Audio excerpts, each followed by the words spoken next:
The cardboard tube of architectural drawings was the only reason Rory Albright was standing in the lobby of Foothills Medical Center on a afternoon in October, and the only reason any of what followed was possible at all. He had submitted the donor presentation an hour early, a habit left over from 15 years of running his own firm, and was crossing toward the exit when a woman grabbed his sleeve. She was maybe 34, dark-haired, carrying a canvas tote bag that said Rocky Mountain Botanical Design across the side, and a look on her face that Rory recognized immediately: controlled panic. The kind that lived just behind the eyes of someone who had already decided on a plan they knew was terrible. "I know this is completely insane," she said under her breath, "and I'm sorry in advance, but my father just finished his stress test, and he's going to be through those doors in about 30 seconds, and he thinks I've been seeing someone, and She stopped, exhaled. "Please don't tell him I'm not." Rory stared at her. "I'm asking a stranger to lie," she said.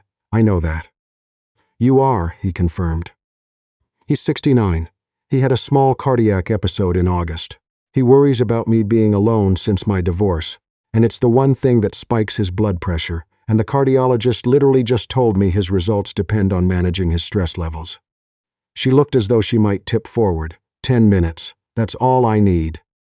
Before Rory could answer, before he had made any decision at all, the double doors at the far end of the lobby swung open. A tall man in a pressed gray blazer walked through them.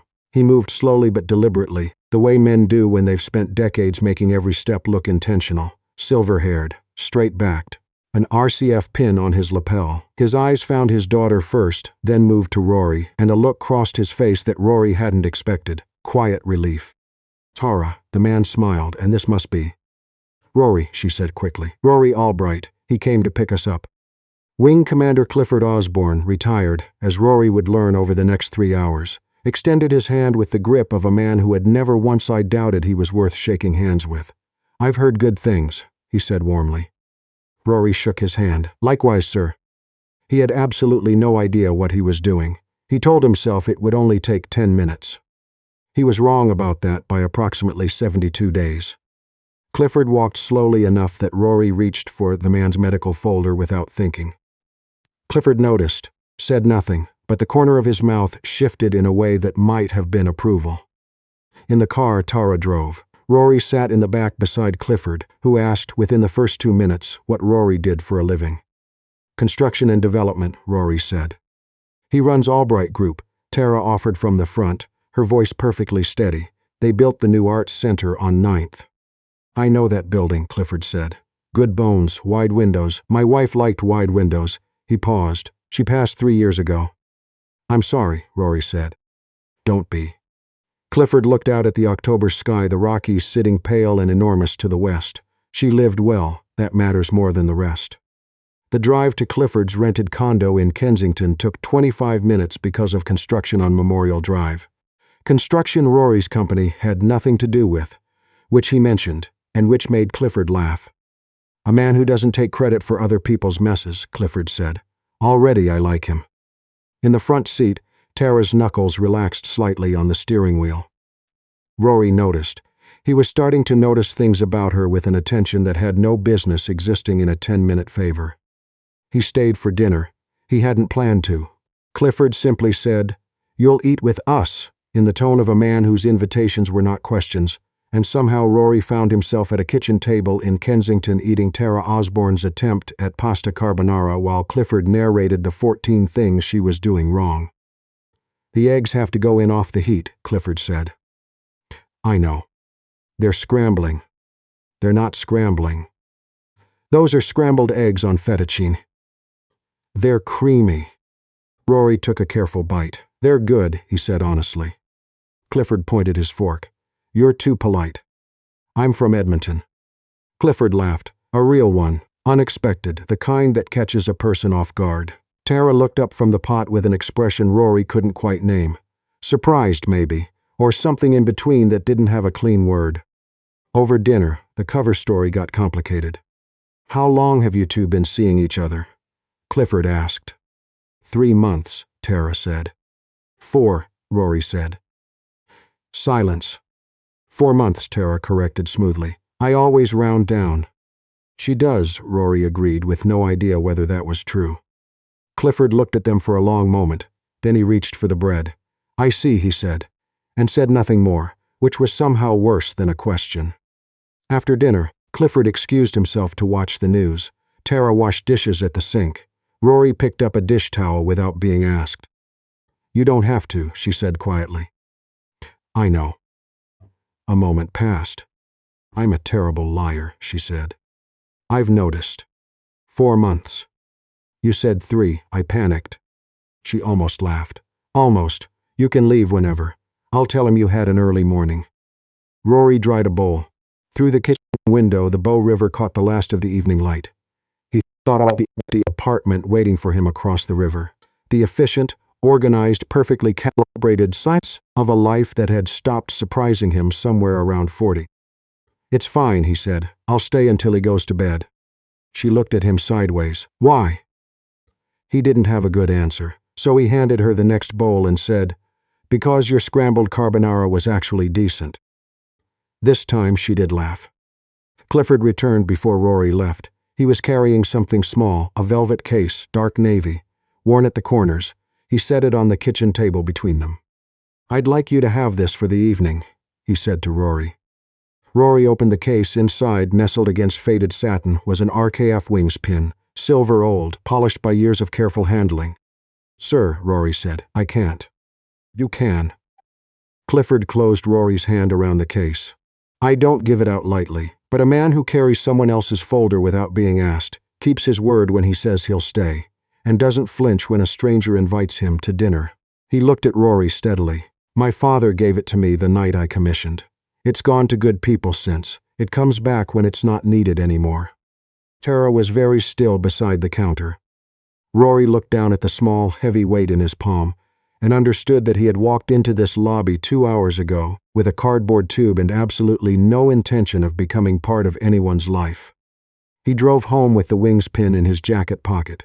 Every red light on Crowchild Trail, he touched it to make sure it was still there. He told himself he would return it in the morning, and that would be the end of it. The following afternoon, he was on his way to a site meeting on the north side of the city when he noticed, almost by accident, that the drive happened to take him past Kensington. He stopped for coffee. Then, because the coffee shop was 2 blocks from Clifford's building, and because Clifford had mentioned his heating had been uneven, he stopped there too. Tara opened the door wearing paint-stained jeans and a pencil behind her ear. I brought coffee, Rory said, and I know someone for your father's radiators. Old buildings lose pressure in the baseboards. It's usually the bleed valve. She stared at him. He held up the cup. Oat latte, I guessed. How did you know it was oat? You had almond milk in your fridge last night. Oat is the next logical step for someone who overthinks grocery lists. She took the cup from him without another word and stepped back from the door. The radiator turned out to be a stuck bleed valve, which Rory fixed in under 10 minutes, with a flathead screwdriver from Clifford's kitchen drawer. Clifford watched from his armchair with an expression of profound satisfaction. A man who knows how to fix things, he said to no one in particular. It's a bleed valve, Tara said. Tara. Clifford's voice was patient. That's not the point. Rory, crouched on the floor beside the radiator, did not look up, but he smiled at the baseboard. He came back 3 days later, then 4 days after that. The reasons varied. A physiotherapist Clifford had asked about, good coffee from the Italian roaster on 17th Avenue, a question about whether the building's window seals were rated for an Alberta winter. The reasons got thinner as the weeks went on. Nobody mentioned it. On a Saturday in November, all 3 of them went to the farmers' market at Curry Barracks. Clifford walked between them with his hands clasped behind his back, stopping at every produce stall with the focused deliberation of a man planning a military operation. We need squash, Rory said, reading Clifford's list. Tara picked up a butternut squash. This one. Too small. She picked up another. This one. Too large. She picked up a third and turned it toward him like evidence. Then what, Rory? The second one, Clifford said from behind them. She had the right one. You second-guessed her. Rory looked at Tara. She was trying very hard not to look pleased. I was assessing, Rory said. You were wrong, Clifford said, already moving toward the next stall. Tara put the second squash in the bag and walked after her father. Rory fell into step beside her. "For what it's worth," he said quietly. "I would have gotten there." "I know," she said. "That's why I let you figure it out yourself." He looked at her. She was watching her father ahead, smiling at something a vendor was saying. In the gray November light, her breath fogging faintly in the cold, she looked like someone who had decided to stop bracing for what came next. Rory wasn't sure when he had started paying attention to things like that. He suspected it had been the first afternoon, in the lobby, when she had stood in front of a complete stranger and asked for something she had no right to ask for, and had been completely, transparently honest about it. The bad afternoon came in mid-November. They were at Clifford's cardiologist appointment, both of them, because Clifford had mentioned it the week before and neither of them had suggested not coming, when Clifford's blood pressure dropped during a routine ECG. The room moved fast after that, nurses, a gurney, a door swinging shut. Tara stood in the hallway with her arms wrapped around herself. The look on her face was not the controlled panic from the lobby 6 weeks earlier. This was the unguarded version, the one that didn't have a plan. Rory crossed the hallway without thinking. "He was fine," she said, her voice working to stay level. "He was making a joke about the gel pads and then he just wasn't." Rory didn't tell her everything would be fine. He didn't know that. He reached for her hand. She looked down, at their joined hands the way a person looks at something they hadn't realized they needed until it was there. There was no one to perform for, no cover story running, no reason in the world to be holding on. They held on anyway. The cardiologist returned 40 minutes later. Vasovagal episode, likely triggered by the fasting before the test. Clifford was stable, sitting up, already critiquing the quality of the hospital blankets. "He says he wants Tim Hortons," the nurse said. "I told him we don't have a location on this floor." Tara closed her eyes in relief. Rory's thumb moved once across the back of her hand before they both seemed to notice they were still holding on. Neither of them let go right away. They sat on Clifford's small balcony that evening, the city lights catching the first real snowfall of the season. Clifford was inside, asleep early. Tara held a mug of tea she wasn't drinking. "There was someone," Rory said, after a long silence. He hadn't planned to say it. "Before. I was married for 4 years. We didn't end badly, no betrayal, nothing dramatic. We just became very good at being polite to each other in the same house, and one morning I woke up and realized we were two people who had stopped choosing each other without noticing when it happened." Tara was quiet for a moment. "When was that?" 3 years ago. "Do you miss it?" He thought about it honestly. "I miss believing I was good at it," he said. "I spent a long time thinking the problem was that I'm better at building things than at staying in them." The balcony door opened behind them. Neither of them had heard Clifford get up. He stood in the doorway in his dressing gown, holding a glass of water, and looked at Rory for a moment in the way of someone who has listened longer than they've let on. Then he walked to the railing, looked out at the snow, and said quietly, "My Elaine used to say that the men who doubt their capacity to love are always the ones who love most carefully." He went back inside without waiting for an answer. Tara stared at her mug. "He does that, drops something, and walks away." "Does he know?" Rory asked. She didn't answer right away. "I think," she said, "that my father knows exactly what he knows." Over the weeks that followed, Rory stopped explaining why he came by. He simply came. He drove Clifford to appointments and remembered which parking level was closest to the cardiac unit. He kept a sleeve of crackers in his car for after long waits. He learned that Tara went silent when she was frightened and talked too fast when she was pretending not to be, and that she made the best coffee of anyone he knew and the worst scrambled eggs, and that she laughed with her whole face in a way that made a room feel suddenly larger. He learned things about her that had nothing to do with any story they had told Clifford. He stopped thinking of those things as separate categories. In the first week of December, Rory received a call from his Vancouver project director. The firm had been shortlisted for a major waterfront development in False Creek. They needed him there from January, for at least 6 months. He accepted. He told Clifford first, because that felt right in a way he didn't examine too closely. Clifford received the news from his armchair, turning the RKF wings pin between his fingers. He nodded slowly, as though it confirmed something he'd been considering. "And Tara?" he said. I'll tell her tonight, Rory said. Tell her directly. Clifford set the pin down on the arm of Rory's chair. She spent 2 years with a man who said things sideways. She appreciates the other kind. He didn't take the pin back. Tara took the news better than Rory had expected, and worse than he'd hoped. She said, "That's wonderful and you'll be great. And Vancouver in January is gray, but the mountains are close." She said all of it looking at the middle distance, not at him. He told her, in the small parking lot behind Clifford's building, because Clifford had diplomatically announced he needed to check his email and hadn't come back. "Tara," Rory said. "I know." She met his eyes. "I know what this is. We were pretending." "We weren't, not for a while now." She looked at him. The snow had started again. Fine and indifferent, the kind that doesn't stick but softens the edges of everything. "I don't know how to do this again," she said. "I wasn't very good at it before." "Neither was I." "That's not reassuring." "No, but I'm telling you anyway." He held her, carefully, slowly, the way a person holds something they're not certain they have the right to hold. When he finally stepped back, he said, "I'll call, not because I'm supposed to." She nodded once. "You'd better." He drove to Calgary International the next morning alone. He'd said goodbye the night before, told himself it was cleaner that way. At security, he heard someone say his name. Turned. Tara Osborne was moving toward him through the departures level, at a pace she would later insist was not running, one hand gripping a brown paper bag, her coat open over a sweater. She had clearly grabbed on the way out the door. She nearly walked into a luggage trolley. "You didn't have to come," he said. She was slightly out of breath. "You skip meals when you travel. You mentioned it twice and then ordered nothing at the market." He looked at the bag. "What's in it?" "Cheese and crackers, an apple, those granola bars from the co-op that you pretended not to like and then ate 3 of." She held it out, "and 2 Tim Hortons cups. One for now, one for the gate."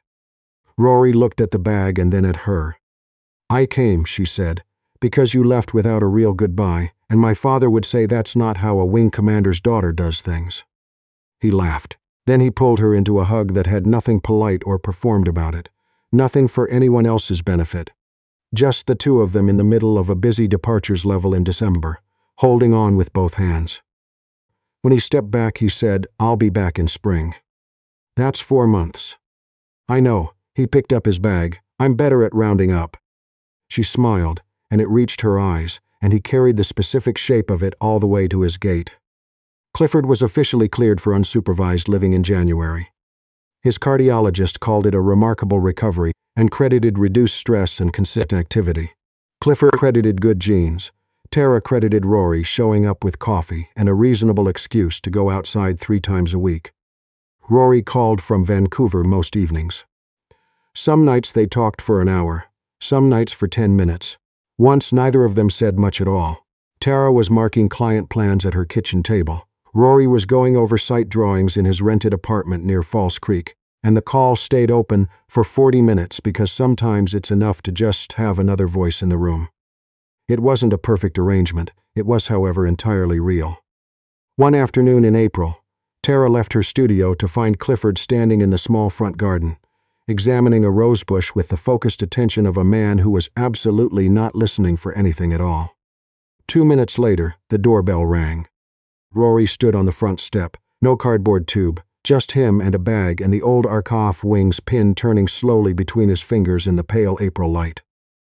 Tara stood in the doorway and didn't say anything. "The Vancouver project's done," Rory said. "I'm not back for work." She looked at him for a moment. "My father called you," she said. "Last week." "Of course he did." He said he was tired of being the only person in the building who knew what was going on. She glanced past Rory toward the garden, where Clifford was inspecting a branch with the concentrated interest of a man who was not at all paying attention to the conversation behind him. "Dad," Tara said. "The aphids are very bad this year," Clifford said to the rosebush. She looked back at Rory. He was watching her with the same expression he'd worn in the hospital lobby the first afternoon, when she'd grabbed a stranger's sleeve and asked for something she had no right to ask for. Except now there was no calculation behind it, no careful management of a situation. Just a man standing at a door he had decided to knock on. "You came back," she said. "I said I would." You said spring. It's April. He lifted one shoulder. I rounded down. She stepped back from the door to let him in. Behind them, from the direction of the garden, came the sound of Clifford whistling very quietly to himself. The particular, unhurried satisfaction of a retired wing commander who had spent 4 months engineering precisely this outcome and felt absolutely no need to be modest about it. Some people find the person who changes their life in a single moment, a look across a room, something sudden and certain. Others find them in the accumulation of ordinary afternoons.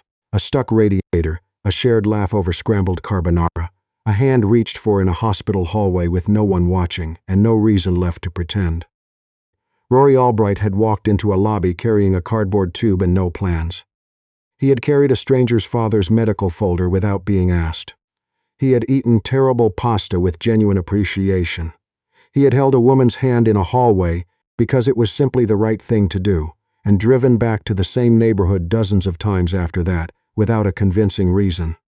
Real love rarely announces itself. It shows up in a hospital lobby on a Tuesday afternoon, looks completely overwhelmed, and stays anyway. Through the awkward dinners and the leaky radiators, the phone calls that drift into comfortable silence, the Tim Hortons cup pressed into a hand at an airport gate. It keeps coming back, until staying feels like the only thing that ever made any sense.